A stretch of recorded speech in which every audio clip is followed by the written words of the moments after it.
మన ప్రభును రక్షకుడైన యేసుక్రీస్తు నామములో మీ అందరికీ కూడా శుభములు కలుగును గాక. మనం ఆరాధించడానికి, మనం సేవించడానికి దేవాది దేవుడు మరొక రోజునిచ్చిన విధానాన్ని బట్టి దేవునికి మహిమ కలుగును గాక. లేఖన భాగాలు తెరిచి మార్కు సువార్త 4వ అధ్యాయము 40వ వచనము. అప్పుడు ఆయన, మీరెందుకు భయపడుచున్నారో, మీరింకనూ నమ్మిక లేకుండా ఉన్నారా అని వారితో చెప్పాను. Praise the lord. యేసు ప్రభుల వారు ఆయన శిష్యులు దోణిలో ప్రయాణమే వెళ్తా ఉంటున్నారు. రాత్రికాల సమయమందు వారికి ఏమీ అర్థం కాని పరిస్థితుల్లో ఉంటున్న టైంలో గాలి చేత, తుఫాను చేత, భయంకరమైన అలల చేత వారి లోపల దోణిలో కూడా నీళ్లు వచ్చేసి ఏం చేయాలో అర్థం కాని పరిస్థితుల్లో వాళ్ళు బాధపడుతూ యేసు ప్రభుల వారు అప్పుడు నిద్రిస్తూ ఉంటున్న టైంలో ఆయన లేపి, బోధకుడా మేము నశించిపోతా ఉంటున్నామో, మీకు చింత లేదా అని చెప్పేసి మాట్లాడుతూ ఉంటుంటే ఆయన వెంటనే లేచి గాలిని, సముద్రమును గద్దించినట్టుగా కనిపిస్తూ ఉంటుంది. వెంటనే వారితో చెప్తా ఉంటున్నాడు, మీరెందుకు భయపడతా ఉంటున్నారో, మీకు ఇంకా నమ్మిక లేకుండా ఎందుకు జీవిస్తూ ఉంటున్నారు అని ఆయన మాట్లాడుతూ ఉంటున్నారో. వాక్యం ఇంటూ మిమ్మల్ని అయినా సరే నేను అదే గద్దింపుతో మాట్లాడుతున్నానో. దేవుడు మన పట్ల అనేకమైన అద్భుతాలు జరిగిస్తూ ఉంటున్నాడో. మనము క్రీస్తుని అంగీకరించామో, క్రీస్తు నడవడికను మనం కలిగి ఉంటున్నామో, ఆయనలో మనం జీవిస్తూ ఉంటున్నామో, ఆయనతో మనం మాట్లాడుతూ ఉంటున్నామో, ఆయనను మనం కలిగి ఉన్నామో. క్రీస్తు నందు ఉన్నవాడు నూతన సృష్టి అని, పాతవి గతించిపోతున్నాయి, సమస్తము కొత్తవవుతున్నాయి అని తెలియజేస్తూ ఉంటున్నా సరే, ఎన్నిసార్లు వాక్యము ద్వారా మాట్లాడుతున్నాం, ఎన్ని విషయాల ద్వారా వాక్యము ద్వారా గద్దిస్తూ ఉంటున్నా సరే, ఎన్ని మాటల ద్వారా దేవుడు మనల్ని దర్శిస్తూ ఉంటున్నా సరే, మనకు చింత పడుతూనే ఉంటున్నామో, మనమందరం బాధపడుతూనే ఉంటున్నాం, వేదన పడుతూనే ఉంటున్నామో. మీరెందుకు భయపడతా ఉంటున్నారు? ఏ సమస్యను బట్టి భయపడుతున్నారో? లెక్కలేని ఆపదలు మన మీదకి వచ్చినా, ఎలాంటి భయంకరమైన సమస్యలు మా మీదకి వచ్చినా సరే, మనల్ని రక్షించేది గొప్ప దేవుడే కదా. మనకు కలిగి ఉంటున్న భయములన్నిటిలో నుంచి కూడా మనల్ని తప్పించి విడిపించేది దేవాది దేవుడే అని తెలుసుకుంటున్నప్పుడు మీరు శిష్యుల్లాగానే ఎందుకు భయపడిపోతా ఉంటున్నారు? మన దేవుడు భయములన్నిటి నుంచి పూర్తి విడుదల కలుగు చేయగలిగిన సమర్థత కలిగిన దేవుడో. మనం ఈ సంవత్సరమో ప్రార్థన చేద్దామో, నీవు ఈ స్థితిలో ఉన్నానండి, నేను ఈ పరిస్థితిలో ఉంటున్నానండి, ఈ అవమానకరమైన బ్రతుకులో నేను ఉంటున్నానండి, ఈ అప్పుడు సమస్యలతో నేను ఉంటున్నానండి, ఈ అనారోగ్య పరిస్థితులతో నేను ఉంటున్నానండి, నా బాధలు ఎవరికైనా చెప్పుకుందామంటే, నా సమస్యలు ఎవరికైనా చెప్పుకుందామంటే, నా పరిస్థితులు ఎవరికైనా చెప్పుకుందామంటే అసలు ఎందుకు చెప్పుకోవాలి? నీవెవరికైనా చెప్పుకున్నంత మాత్రాన నీ సమస్యలు పోతాయా? పోనీ విన్నవారు ఇంకా అవహేళన చేసి ఇంకా అనేక మాటలు చెప్పి నీ చుట్టుపక్కల వారికి, ఆమెకి ఇలా అయింది, ఆ బ్రదర్ ఇలా అయిపోయారు, ఆ వ్యాపారం ఇలా అయిపోయింది, ఆ జాబ్ ఇలా అయిపోయింది, వాళ్ళ కుటుంబం ఇలా అయిపోయింది, వాళ్ళ కోడలు కానీ, వారి అల్లుడు కానీ, వారి కుమారులు కానీ, వారి కుమార్తెలు కానీ అనేకమైన పరిస్థితులు కూడా మాట్లాడే వాళ్ళే తప్ప ఎవరు కూడా మనల్ని చూసి ఓదార్చేవారు కానీ, మన దగ్గరికి వచ్చేవారు కానీ ఎవరు కనిపించరో. అయితే దేవుని వాక్యము చెప్తుంది, ప్రయాసపడి భారం మోస్తున్న సమస్తమైన జనులారా మీరు నా యొద్దకు రండి, మీరు భయపడవలసిన అవసరం లేదో, మీ చింత యావత్తును కూడా నా మీద వేయండి అని చెప్తా ఉంటే, ఆ రోజు శిష్యులు భయపడుతూ ఉంటున్నట్టే ఈ రోజు కూడా మనం కూడా భయపడతా ఉంటున్నాము. గత జీవితంలో దేవుడు అనేకమైన అద్భుతాలు చేశాడు కదండి, అనేకమైన ఆశ్చర్య కార్యాలు చేశాడు కదా, అనేకముగా మనల్ని నడిపిస్తూ ఉంటున్నాడు కదా. మరి మనం నమ్మిక లేకుండా ఎంతకాలం జీవిస్తూ ఉంటాం చెప్పండి? ఆ ఇశ్రాయేలీయులు కూడా అలాగే ఉంటున్నారు. ఎర్ర సముద్రమును 2 పాయలుగా చీల్చి ఆరిన నేల మీద నడిపించాడు. గుర్తులేదా మనకి? ఆకాశం నుంచి మన్నాను కురిపించి ఇశ్రాయేలీయులను పోషించాడు కదా. బండ నుంచి నీళ్లను పుట్టించి ఇశ్రాయేలీయుల దప్పిక తీర్చాడు కదా. స్తుతుల మీద ఆసీనుడై ఉన్న దేవునికి వాళ్ళు ఆరాధన చేస్తూ ఉంటే ఎరికో కోట గోడల సైతము కూల్చాడు కదా.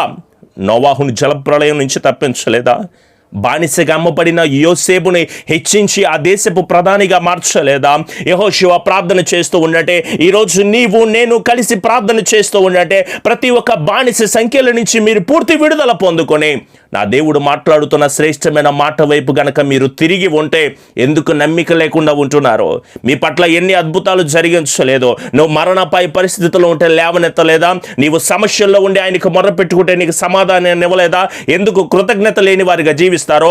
ఎందుకు దేవుడు మీ పట్ల చేసిన అనేకమైన అద్భుతాలను మరిచి జీవించే వారిగా ఉంటారో? ఈ క్షణం నుంచైనా సరే దేవుడు మన పట్ల చేయబోతున్న కార్యాల కోసం మనం ఎదురు చూసే బిడ్డలుగా ఉందామో.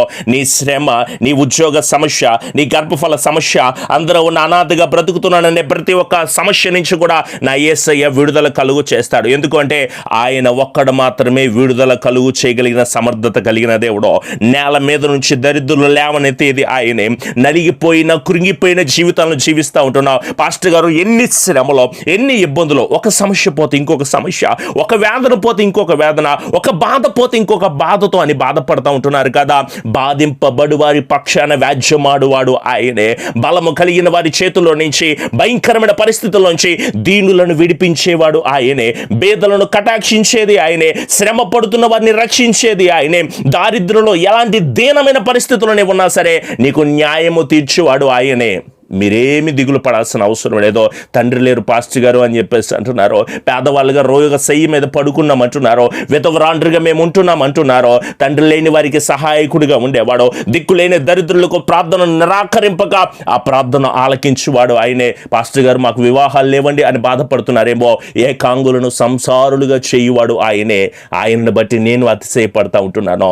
మనకున్న స్థితిని బట్టి, మనకున్న డబ్బు, మనకున్న కులము, ఆస్తి, సిరి సంపదలు బట్టి కాదు నాన్న మనం గర్వపడాల్సింది. మనకు కలిగి ఉన్న సర్వోన్నతుడైన దేవాది దేవుని నామాన్ని బట్టి మనం అతిశయపడే వారిగా ఉందాము.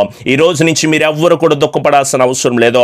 మనుషులు ఎవ్వరు కూడా మనల్ని ఆదరించలేరు, మనుషులు ఎవరు కూడా మనకు సహాయాన్ని దయచేయలేరు. భయపడొద్దు అని మనుషులు ఎవరు కూడా చెప్పలేరు. కానీ నా యేసయ్య చెబుతున్న మాట, మీరు ఈ క్షణం నుంచి భయపడవలసిన అవసరం లేదు. మీకు నమ్మిక కలిగి జీవించండి, భయపడుతూ దేవునికి భయపడండి. కానీ ఈ లోక సంబంధమైన ఏ విషయాల పట్ల కూడా మీరు భయపడొద్దు. నా దేవుడే సంరక్షించేది, నా దేవుడే విడుదల కలుగు చేసేది, ఆయనే ఆశీర్వాదం ఇస్తాడు నాన్న, దానిలో సందేహం లేదు.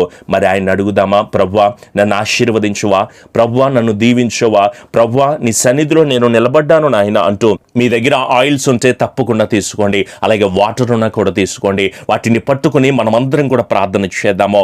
వాటర్లో శక్తి లేదు, కానీ ఆయిల్లో కూడా శక్తి లేదు, కానీ నేను ప్రకటిస్తున్నా, ప్రార్థన చేస్తున్నా, దేవాది దేవునిలో శక్తి ఉన్నది గనక ఆయన వైపు మీ రెండు హస్తాలు చాచి ప్రార్థన చేస్తూ, ప్రభువా ఈరోజు నాతో మాట్లాడినందుకు స్తోత్రములో, ఇప్పుడు దాకా నేను భయపడుతూ జీవిస్తున్నాను ప్రభువా, నా పాపాలన్నిటినీ నీ సన్నిధిలో ఒప్పుకున్నాము. గడిచిన కాలమంతా తోడై ఉన్న దేవుడు కదా, ఎన్ని అపాయాల నుంచి తప్పించాడు నాన్న. బ్రదర్ సిస్టర్స్, ఎన్ని అపాయాల నుంచి, తల్లి చెల్లి తమ్ముడో, మనల్ని అనేక ఇబ్బందుల నుంచి తప్పించిన దేవుడో ఇప్పుడు కూడా మనకు తోడై ఉన్నాడు. ఆయన మనల్ని విడిచిపెట్టడు, ఆయన మనల్ని వదిలిపెట్టడు. ఈ మాట నాకు ఎంత ఆనందాన్ని కలుగు చేస్తుందో.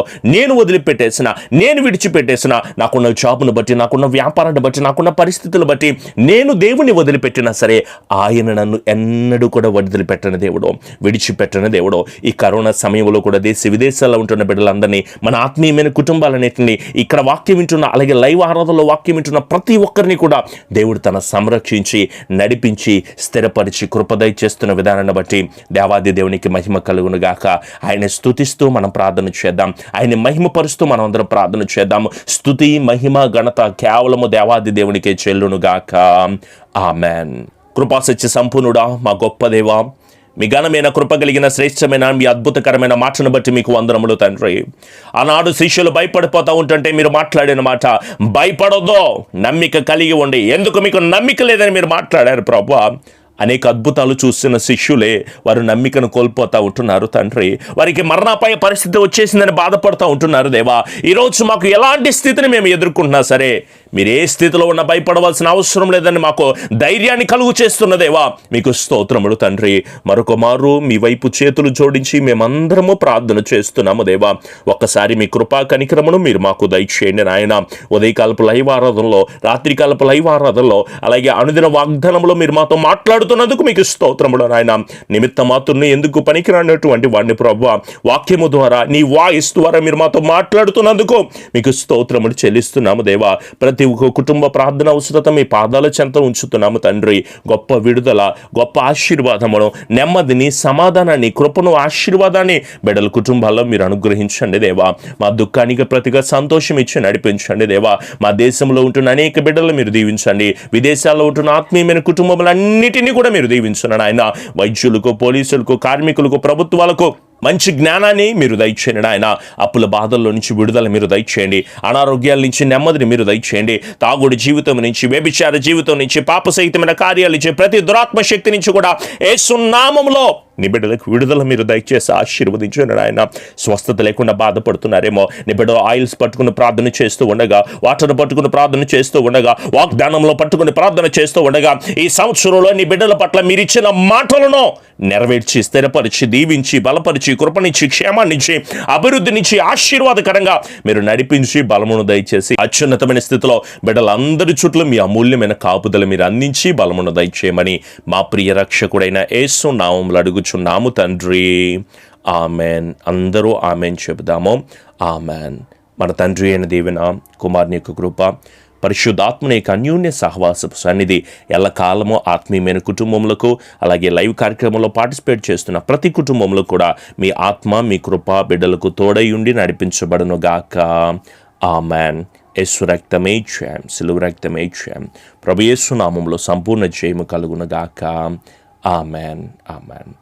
మీ ప్రార్థన అవసరతలు మాకు తెలియచేయండి. తప్పకుండా వాటన్నిటి విషయమే ఎల్లప్పుడూ కూడా ప్రార్థన చేసేవారిగా ఉంటాము. అలాగే ప్రతిరోజు ఉదయం 6 గంటలకు లైవ్ కార్యక్రమం వస్తుంది.